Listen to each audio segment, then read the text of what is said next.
back to another video. Okay, happy anniversary to my favorite place, which I call home.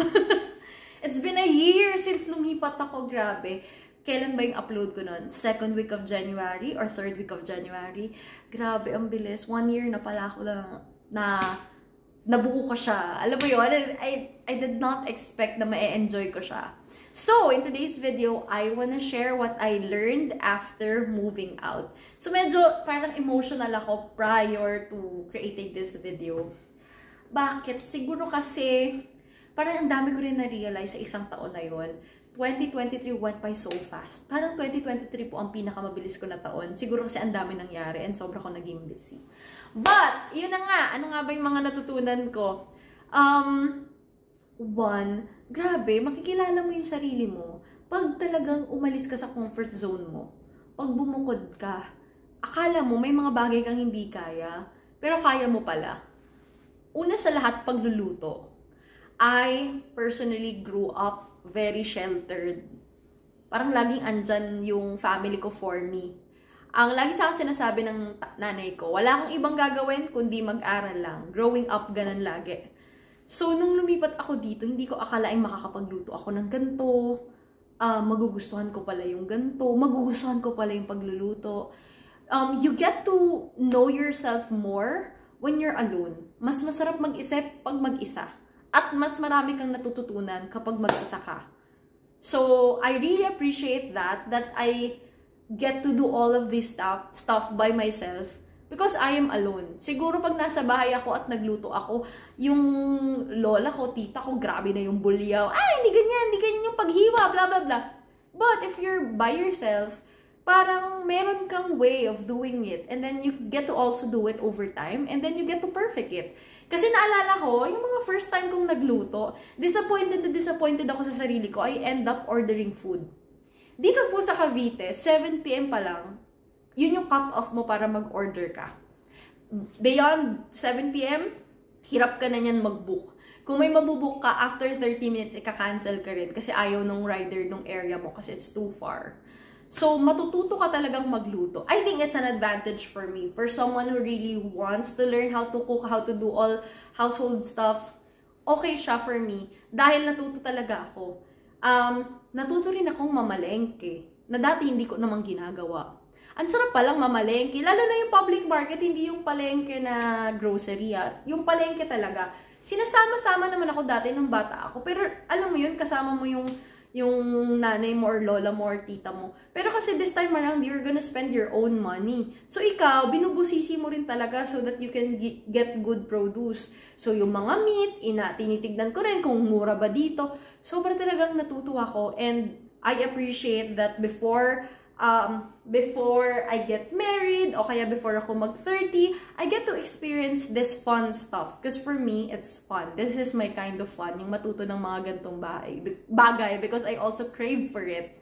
Yun yung una, na marami ka pa palang madidiscover sa sarili mo, lalo na't mag-isa ka. May mga bagay din na akala mo hindi mo kaya, pero kaya mo pala. Like ako, malaki yung bahay ko, pero everything that I need is here.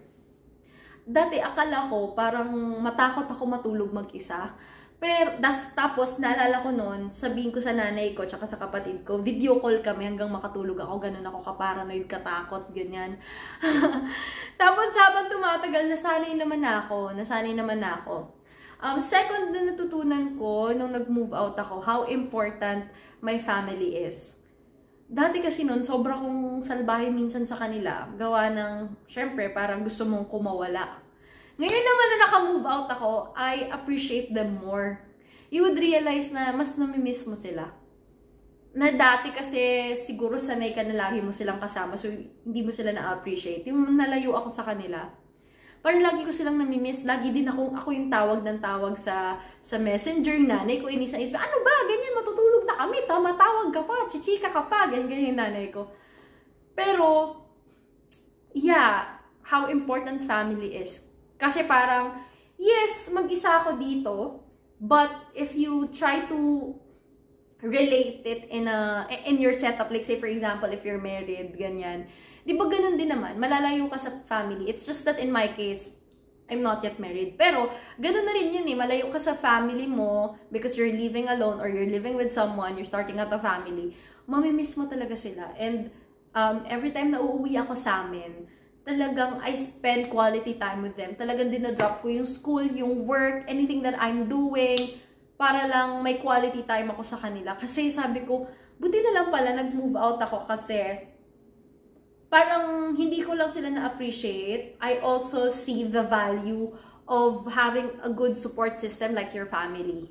So, kahit minsan gaano mo sila kinaiinisan, wala, babalik ka pa rin talaga sa family mo. It's really important. And sobra ko siyang natutunan nung bumukod na ako kasi sobrang totoo.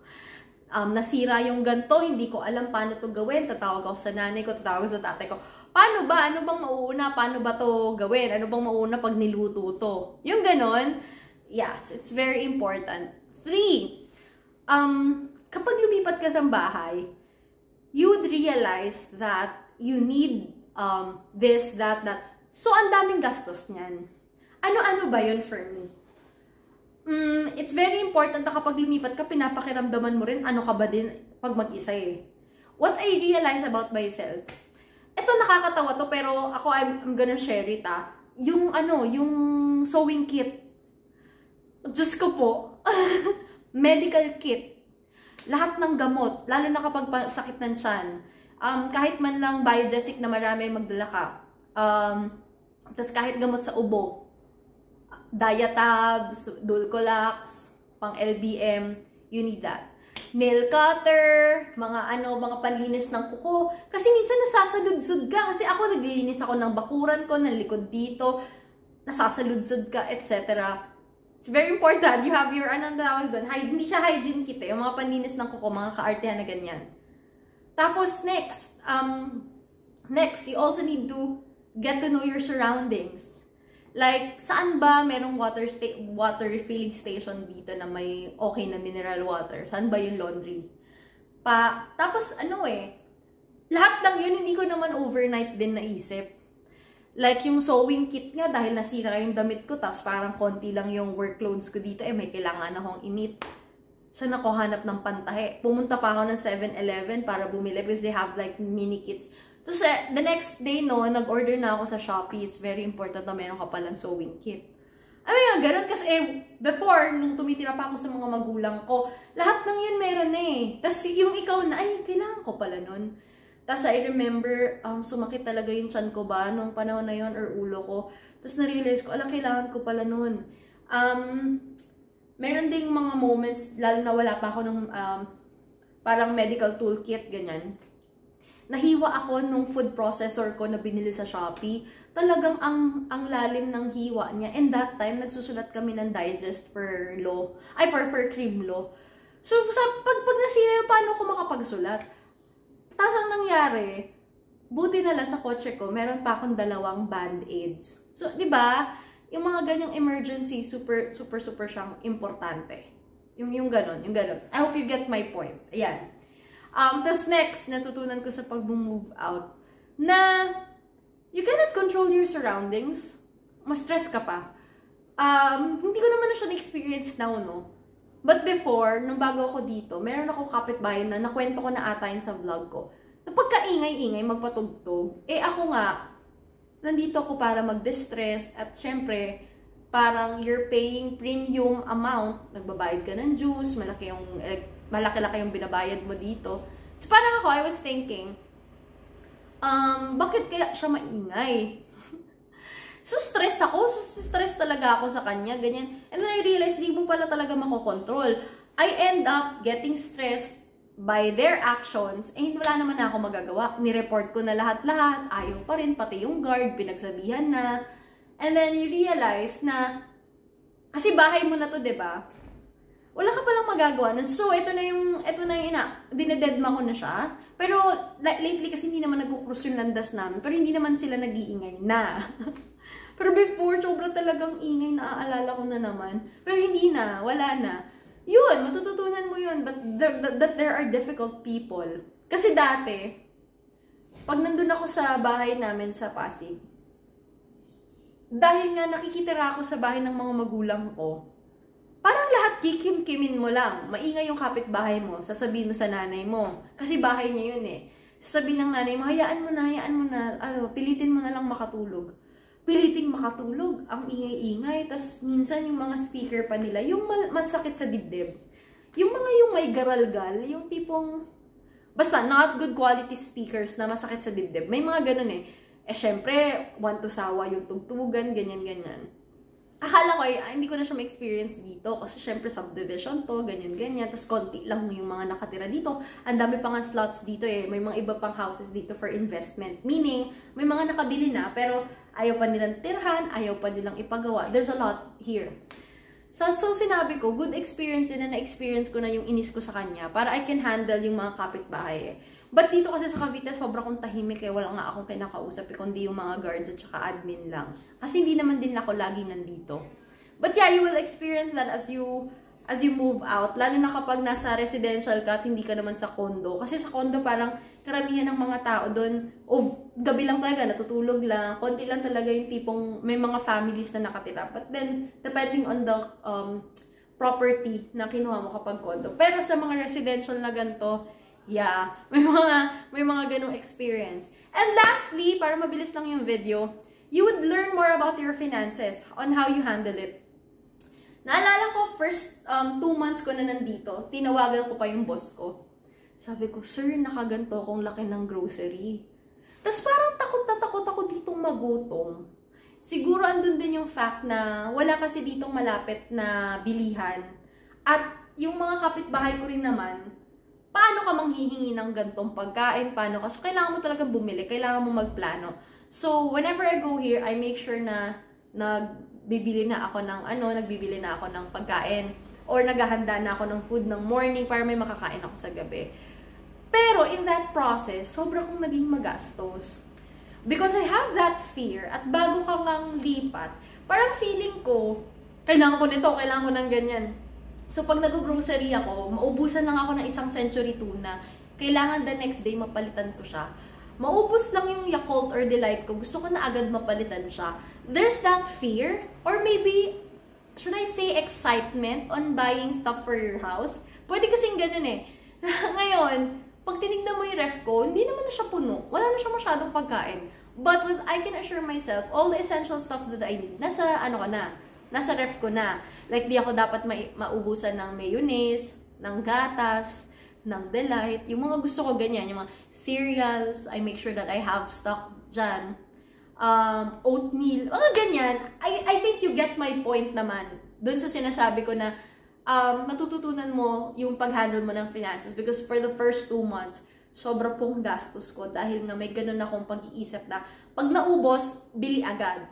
Or ayokong maubusan ako ng food. So, nag-hoard ako. But now, natumagal na, nasanay naman na ako dito, hindi ko naman na ganun yung attitude ko. But, every time that I look at my refrigerator, for as long as I have food that I can cook, okay na ako. So, may mga frozen goods ako, mayroon akong sweets for dessert, yung mga beverages. Siguro naman papansin nyo sa videos, ang hilig ko kasi sa mga drinks. Yeah, gustong-gusto ko nun. Because, it's a way to heal my inner child. Naalala ko kasi nung bata ako, 2 kaming magkapatid. Pag nag-grocery nanay ko, syempre lahat ng gusto niyang bilhin, yung mga importante lang. Kami ng kapatid ko, nandun kami lagi sa drink section. Yung mga beverages siguro nung bata, naiisip ko siya. That's why, yung nagkabahay na ako, nagkaroon ako ng sarili kong pera, yun yung favorite kong laging binibili. Like, swear. Ang tagal ko dun sa beverage section, lahat ng drinks, lahat ata. Kahit na mukhang hindi masarap, bibilin ko yan for the sake of trying because I feel it's the little Rooch buying it for herself. And yeah, it's my way of healing my inner child. Yun lang yung yun lang yung pag sa grocery ko talaga. But the rest, what I buy, andun lang talaga yung fear dahil sobra pong nakakatakot dito mawala ng pagkain. I remember I went here holiday. Yung Semana Santa na break, di ba? Ang tagal na walang pasok nun. So, andito ako. Ang dami kong naiisip na gawin that time. Ang di ko naisip, mag-grocery para may pagkain ako. Kasi ang ate mo, girl, tamad-tamad. Parang it's my first time here na naka-long break. Tapos, mga alas 9 na, sabi ko, ay, nagugutom na ako, mag-order akong food. Pagbukas ng Grab, closed lahat. Grabe ang gutom ko nun. Hindi ko alam paano ako nakasurvive that night. Pansit Canton ba? Hindi ko na maalala. There was also a time dito, ang dami ko experience nung mga first few months na nag-move out ako dito na hindi ko na-share, na dito ka lang na-share. Doon mo talaga malalaman na yung pagiging resourceful mo, nangyari pa na nasiraan ako ng I have induction na stove. Yung induction na stove, kailangan nun, induction ready din na cookware. Nasira yung cookware na yon. O di okay lang, may isa pang cookware. Dalawang cookware, sira yung isa po nasira rin. Paano ka magluluto? Di ko talaga alam paano ko nakasurvive, but ang naaalala ko, meron sa Gentry na nag-o-offer ng long distance service. Yung nakalagay, parang out of your area but they do long distance. Yung sa Grab, yun yung naka-order ako doon, but it was so expensive. Sila lang yung bukas. At pagdating dito sa akin, buti na lang sobrang sarap. Hindi ako gutom naman that time. Pero yung gutom ko, kailangan ko nang kumain kasi nalipasan na ako ng gutom. So, kailangan ko kumain bago ako matulog. Buti na lang masarap. See? Hindi ko alam yun. Na dapat ano bang kasing ginagawa ko? Pagbukas ko ng ref, marami naman siyang laman, pero wala dong malulutong pangkain pang tao. Parang yung mga nandun is puro lang pang cravings. See, yung mga ganyan. You get to learn that when you move out. Anyway, yun lang ang haba na ng video. Happy anniversary to me. Happy anniversary to this beautiful place. I did not expect that I'll really enjoy moving out. Kasi dati noon, parang iniisip ko lang na magkakaroon ako ng sarili kong bahay. Pero lilipat lang ako pag nagkaroon ako ng asawa. Hindi ko na-expect sa sarili ko na maiisipan ko at that age, I think 26, 27, na sige, gusto ko nang ipagawa yung bahay ko kahit hindi masunod yung design na gusto ko, basta makalipat lang ako. And yeah, true enough, it's very important and it really helped my mental health a lot. And nakatulong din siya sa pag-aaral ko because whenever I'm here, I can focus on the things that I want nang walang distraction. And kahit anong gawin ko, tumambling, kausapin ko yung sarili ko, nagagawa ko. And I'm really thankful for all the blessings. Siyempre kay Lord na nagkaroon ako ng opportunity to build this and give this to myself. Yun lang! And I hope to those people na nangangarap din magkaroon ng bahay, tsaga-tsaga lang, keep on fighting. Sa buhay dapat matapang ka. You need to be strong enough to really pursue what you like. And konting ano rin, konting pagsusumikap, konting tiyaga sa lahat, pasensya, understanding, consideration sa mga taong nakapaligid because they would help you to get there. There are still good people around you. Always remember that. Huwag masyadong maging negative. Always think of the positive things waiting for you. Yun lang. Thank you guys for watching the video. Ang haba na 20 minutes na. But yeah, bye!